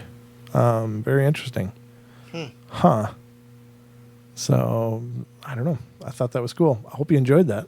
I haven't read many stories like that through the course of the portal. I don't think I've ever read another one like that. I don't recall any that I remember. Yeah, very cool. So it just happens. Jess was asking about divination, and lo and behold, such a story shows itself. Very cool. Let's just see if there's anything else here quickly that I can grab. Oh, geez. It says, all right, this one is again from Reddit, and it's in the unexplained category. It says, why I'm afraid of darkness. I was 8 years old at the time, and I woke up to a loud noise that came from the wardrobe. The sound was like someone hit his head against it or slammed it really hard. I freaked out and turned the lights on to check what was going on. There wasn't anything going on. My brother, who was 3 years younger than me, and I were sleeping in the same room, and the weird thing is that he didn't wake up to the sound I heard. So I turned off the lights and went back to bed thinking that I was just imagining something. And I rolled to my right side facing my brother's bed, and I saw the weirdest thing I've ever seen in my life. Did you hear a male voice somewhere? Yeah, that was yours because for some reason it paused and it's okay. the live feed to sorry. All right, still haunts me to this day after 15 years. There was a creature that looked like a gnome standing on my brother's bed exactly behind him. My vision got clearer and my eyes got used to the dark, and he was an arm's length tall and he had the scariest grin on his face. He kept looking at me and waving. Getting smaller in size with each second passing. He kept waving for a whole minute and getting smaller until he finally disappeared. I know this sounds made up, and I don't know if I was hallucinating or not that day, but since then, I've been scared of the dark. People sometimes laugh at me for that, but they didn't see what I saw. And he says, edit. There's an edit to it, and he says, wow, I never thought a lot of people had seen the same thing as me. Could this be a common thing? I really don't think it's sleep paralysis like some people said, because I've never had sleep paralysis. Nonetheless, reading that a lot of people experience this makes me glad that I'm not alone. Then I'm just looking through the comment thread here. Lesser known facts about beings misidentified as fairies, gnomes, pixies, and elves. A true gnome, elf, or pixie, or any fae almost exclusively exist and dwell in a higher vibrational reality. Are usually made up entirely of energy or physical matter that is flesh-like, but seems cartoonish and real, but highly magical, bright, vibrant, even the darker fae. They also tend to be quite large. A small elf is 7 to 12 feet tall. I wonder where this guy's getting this information. Mm-hmm. I mean, I don't know. I don't know, but it's weird. And he says, never mind pixies or gnomes ranging from 5 to 10 feet tall. No, this is clearly some bizarre world stuff going on here. So with that said, time to move on to what Mexican lore calls the duende, or some call a gnome. They are smaller in stature, but have a great control of gravity, are extremely dense, weigh a lot for their size, and I call them grelks. I've heard that term before. You know, but just above that, it says never mind pixies or gnomes, ranging 5 to 10 foot. So they're disqualifying their own comments. Yeah, well, he said that the duende are sometimes called gnome, or some call a gnome. But you're right, he does disqualify himself. I'm not going to read any more of that because I think this is somebody who's pulled up a whole lot of different ideas from somewhere and threw them together into a gnosis of sorts. And I don't think that they're actually very understanding of what they're doing. And I don't mean to disparage anyone, but this is completely weird information from what I understand from many, many, many sources. So I'm not going to give it airtime. My apologies to the writer. Somebody said, your story reminded me of a similar encounter I had when I was about 14. I was laying in bed late one night reading, and I decided it was time to go to sleep. Must have been listening to the bedtime stories. It's time for bed. Oh, boy. So I turned off the light, snuggled up under the covers, and at this time I temporarily had a mattress on the floor because my room was being painted and all my larger furniture was moved into the hallway. So the only things in my room were a mattress, a lamp, and my school books that were on the floor beside my mattress. I felt a presence and opened my eyes and then saw a gnome-like creature, think Gollum from Lord of the Rings, hunched over beside my bed. It looked to be grayish in color, had a bit of a hump on its back, and was about 2 feet tall. I didn't get a good look at its face because my first instinct was to shut my eyes tight and pull the covers over my head. But I could feel it looking at me. And then I heard rustling as it walked between my mattress and the wall, disturbing my homework papers and books that I had sitting there. It was probably the most terrifying experience of my life. Luckily, I've never seen that creature again after that day, but it has inspired many nightmares over the years. Yeah, I'm sure it has. Wow. This is a sleep paralysis point. So I'm just checking to see if there's more of these little gnome-like stories. You remember Robin when she was on? She said that the kid came into the room his computer was in and saw this little Surfing the net. Yeah. little gnome surfing the net, and it jumped out the window. It's like, I suppose, if they are, humanoid and they wear clothes, they obviously have intelligence. So why wouldn't they want to see what the internet's all about and computers and stuff? So I think that is so cool. If it's true, and I'm not claiming it is or isn't, I really don't know. I've never experienced those kind of things myself. But I like to keep an open mind. I think that's important, but very bizarre. I don't see any more on that, but what do you got, Don? We got about 5-10 minutes left. 5-10 minutes. Wow. Yeah. Let's see here. What can I pull up? Oh, let's see this. That figures. Thanks, Amazon. You're a big pain in my butt. I gotta take those days off to go to Duke's place. Yeah. I gotta get that figured out. Yes, you do. Okay, let's see if there's something here. The New Zealand strange occurrences. Nope.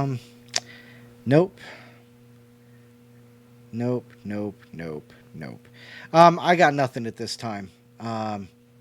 So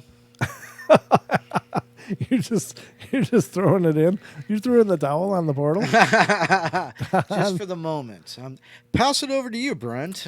Back to you, Brent. Well, thank you, Don, for not doing anything. No, I'm just kidding. I'm just joking. All right, 6. Let's see. No, I want to read this. Legend of the Black Dog. I think that's a Led Zeppelin song, isn't it? Black Dog. Black Dog, yeah. I like that song. Are you All gonna right. Get me to sing? No, I don't. You brought it up. I did, but Yes, you I just was making a statement of fact on it. Okay. I wasn't. It was not a karaoke request. You won't get many of those out of me. I'm saying. Oh boy. You ever sing solo? Nobody can hear you. All right, let's go to this one. Everyone was hoping for a storm. The air was heavy with summer heat, humid, sweaty, close. But my God, they just look at this font, Don. Look at this. Oh, that's like 3.5. It's And like gray. In gray on white background. It's like, really? You couldn't make it all the way to black on this and make it easy? It was a warm Sunday, August 4th, 1577. The sun had been beating down on the small Suffolk town of Bungay, I don't know, for days. But as the weary afternoon wore on, darkness started to roll across the skies above Bungay. The last storm to clear the air, but this was no ordinary summer squall. Suddenly the sky was pitch black. As the first hefty raindrops started to fall, the people of Bungay ran for cover. Some darted into the church of St. Mary at the center of the town. When the rain came, thunder, then hailstones. Inside the church, the people covered their ears and thanked their lucky stars they were dry. And then, with an almighty crack that seemed to echo up to heaven itself, lightning. And then, with an almighty crack that seemed to echo up to heaven itself, lightning. I love that line. That's really cool. That's very poetic. So, St. Mary's Church shook. Its doors flew open, and out of nowhere appeared in the heart of the church a dog. A massive black dog. Its teeth were bared. Its eyes flaming and bright. A dog like the devil. A dog surrounded by fire. The people cowered. The beast snarled. And then it raged through the church, tearing to pieces anyone who stood in its way. Reports from the time don't recall or record just how many the dog killed in Bungay, but once it had finished clawing at the terrified townsfolk, it ran off. And almost as if it was quaking in fear, the church steeple collapsed through the roof. Nearby, a storm broke over the nearby village of Blythenburg. The dog appeared in the village church. This time it's known to have killed 2 men and a younger boy. And then the black dog of Bungay disappeared. The townsfolk struggled with the devastation the hound had wreaked. A local churchman, Reverend Abraham Fleming, did his best to describe the events in his book, A Strange and Terrible Wonder. The black dog, or the devil in such a likeness, Reverend Fleming wrote, running all along down the body of the church with great swiftness, wrung the necks of two persons both at one instant, clean backwards, in so much even at the moment they strangely died. Yet this wasn't the first time the people of Bungay had met the fiendish hound.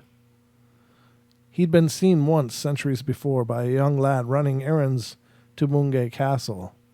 The same black fur, the same burning eyes and sharp teeth. And then he'd been seen in the corridors of the castle itself, always snarling, always baring those fearsome fangs. For some there was no doubt the dog was the devil, here on earth to cause havoc and pain. But for others the answer wasn't quite so simple.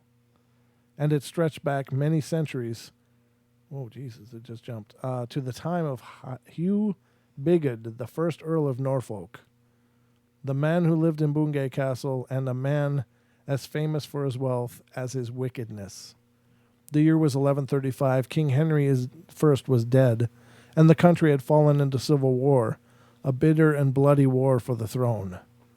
It was a lawless age, an age of fear and confusion, an age Hugh Bigod exploited. With a gang of rebels, Hugh Bigod spewed fear through Suffolk and East Anglia. He burned villages, he captured people, tortured them, and demanded money for their release. A medieval protection racket. He showed no mercy, and such was the cruel wickedness of the wayward earl. The grass was said to wither in his shadow. Eventually, a new king put an end to Hugh's reign and terror and sent him on a crusade to the Holy Lands to atone for his sins. Hugh Bigod died there in Israel. Few people thought the soul of so evil a man could enter heaven, and it was said Hugh Bigod was condemned to spend the rest of eternity in the form of a ghostly dog, a dog with black fur, burning eyes, and bared teeth. But the story of the black dog doesn't end there. On that stormy August day in 1577, a black dog was seen to appear again in Cambridgeshire in the 1800s, and even as recently as 1945. John Haynes was cycling from Dereham in Norfolk to RAF Swanton Morley when a black dog appeared on the roadside, a black dog with flaming eyes and bared teeth. He may be the devil, he may carry the soul of wicked Hugh Bigod, but some say the black dog of Bungay wanders through the Suffolk and East Anglia still at nighttime through churchyards and when the thunder strikes. Thank you. That was rather poetic and, I don't know, interesting. That sounds like it was written. It was written. I didn't just make that up. As in a story, you know. It does. It's an excerpt from something, I'm sure. It's just the legend of the black dog of Bungay. If I'm pronouncing that right, I have no idea. Bungay, I don't know. That haunted East Anglia for centuries. So interesting, though. But I guess that is about our show tonight, ladies and gentlemen. We're all about to beard out here. Oh, God, yeah. Yeah, definitely, because I just remembered my night may get longer. That's true. Yeah, but we do have a call here. This is Naysay. We'll give him a couple minutes. How you doing? 701, you're on the air. Well, hello, first-time caller. No. You're an old... See, I wanted to give you guys this... Oh, I'm sorry, go ahead. You're an old friend. You're not first time or anything. Of course. All right, what do you got, Many different... Well, I thought I'd share one of my scary ones. Yeah. By all Do you means. remember if I told you guys about the house in downtown St. Paul? Yes. Or Yep. when I was You did. 5 years old? I don't remember the 5-year-old one, but I remember the house in St. that Paul. one. That's the first one you called in about. Was it that long ago? Wow. Yeah. Summit House. But when I was 5 years old, and I haven't shared this one, it was 4 or 5 years old. The story you gave earlier reminded me of it. Okay. I went to bed. I was scared. For whatever reason, I was just scared about going to sleep. I was so scared that I asked my brother, because we shared a room, if he would let me sleep with him. And he said, yes, but you got to sleep on the outside, which is the worst place to sleep because you always get grabbed first on the outside. Sure. But it was better than nothing. So I'm laying there on my bed, and if you turn your head to the right, you can see all the way down the hall of the house towards my parents' bedroom. Just before my parents' bedroom, there is a turn to your right, which goes into the rest of the house. So in the middle of the night, all of a sudden I just wake up and I just feel scared. And then I turn my head to the right and I see a apparition. It was misty, sparkly, and it had like a humanoid form to it. And it was kind of like a sparkly, greenish gray. Okay. And then I turn my head straight up looking at the ceiling and close my eyes, and I'm like thinking to myself, there's nothing there, there's nothing there, there's nothing there. All of a sudden, I feel this presence. Oh, I hate when I do this and I'm home in the house by myself. Every time I say that part, I get goosebumps, and then I just put my feelers out in my home. But so I open up my eyes. This thing is standing right above me. And all of a sudden, it feels like something grabs my throat and starts squeezing. Oh, I geez. take my left hand and I reach up to grab or like punch. And all of a sudden, in midair, it's like another hand grabs my hand and is holding my other hand. So its left hand is holding my. I'm acting like it's a human, of course. So the left appendage is holding my throat, and the right one is holding my arm, and I can't breathe. And I start kicking my feet and thrashing, and my brother wakes up and starts screaming. All of a sudden, I hear my parents yelling, and they come running down the hall. I hear my dad expletives, what the, and my mom is like, oh my God. As soon as our bedroom light turned on, it stopped. Wow. My brother kept screaming. My mom came up to me, sat down, and I like hugged her and just started bawling. And my mom was bawling. And then my dad, he's like, what the hell are you boys doing in here? And it was like he couldn't grasp what was going on. Wow. Maybe like 20 years later, 19 years later on my birthday, my brother was here from Germany. And we went to the liquor store to get the second keg that was on hold. And on the way there, for some reason, it reminded me of that story. And I asked him, do you remember that night? And his response was, all I remember was glowing green hands. Wow. Wow. Jeez. That's creepy. Yeah, and to this day, no idea, no clue. My mom remembers it. My dad didn't. Did your mom see the hands as well, or the glowing part? My mom, the last time we talked about it, she said she remembers seeing like something in front of us. Oh, okay. But my dad came running down the hall first, and so he was in front of her. Okay. And so she said she didn't get a clear view of what was going on. Oh. But as my dad was running down the hall, it looked like there was someone in the room or something in the room. Huh. And then and it was weird because I remember the hall light turned on first, and then our bedroom light turned on.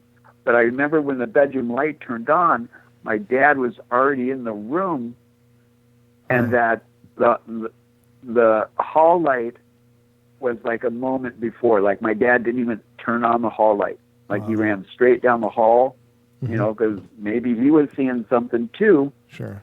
And I don't know, because my dad said he doesn't remember it, but my dad, he is the Caucasian, and he, when we were little kids and we would say we saw stuff, he was always that that father that, oh, there's nothing there, Right. there's nothing there. Sure. And my mother was always like, well, what do you see?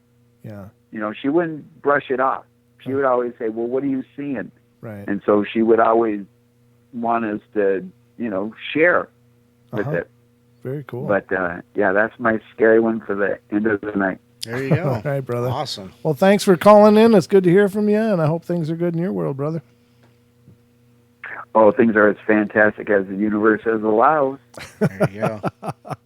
I'm not sure how Now to take that I that. can But imagine Don's long beard. ooh, it's a Wow, that's been a topic tonight. yeah. It's a think of a golden cascading waterfall with white hues sprinkling down the rocks. And or then something. completely forget about that because it's not blonde. It's not sparkling either. It does have the highlight hues. Well, though. It does. I think now I might be a little bi-beard curious. All right, night now. Have a beautiful night, gentlemen. It Love just ya. got See ya. weird. Love you too, brother. Love Take you care. too, bro. See ya. All right, and that, ladies and gentlemen, will be the conclusion of tonight's portal. Thank you. As much Thank fun you. as it always is. All 3 hours of it. This has been 3 hours of fun, and I'm glad that many of you got to experience all 3 of those hours. Wow, yeah, no doubt. But we are going to go. I will be back tomorrow with some bedtime stories for you, and I hope you guys will. Nobody can see you. They're all watching me. I hope you guys will come and join me tomorrow night. Hi, remember me? I'm here. I'm still here. That's fun. But that's it for the show tonight. Don, anything in closing? No, not much. Our friend Paisley Wild just put up a new podcast. Check that out wherever you get your podcasts. I got a lot of editing to do on the one we did previous to the show. That was friggin' awesome. That was pretty funny. Yeah, so there you And go. then check out our podcast as well. Well, yeah, of course. Because that's the only place you're going to get a replay of what we did earlier. Unless we do eventually put out the videos of all of our podcasts, which we are recording and maybe introducing at some point in the future. But for now, ladies and I gentlemen, say we sell those. so Yeah. I don't know, the collector's edition, Yeah. insider edition, I don't know, we'll see. But $10 an episode. wow, Yeah. you're putting a lot of value on us, Don. We're worth every penny. But I doubt, like maybe, whatever. Anyhow, but there you go. The only way to get those podcast specific episodes. Absolutely. But we'll let you know if and when we decide to do anything with those. But love you all. Be good, be kind, be nice. Take care of each other. Help each other out. Find the magic in every day, and remember to laugh as much as you can. So, good night, everybody. Love you. Good night. Love, love, love, love, love. All right. Oh, boy. That's the Love Fest. Love, love, love, love. Good night. Good night. See ya. See ya. I just don't want to go. I don't know how to go. I don't know how, Don. It's so hard to say goodbye. Push the button. You know how to push buttons. Okay. 1, 2, 3.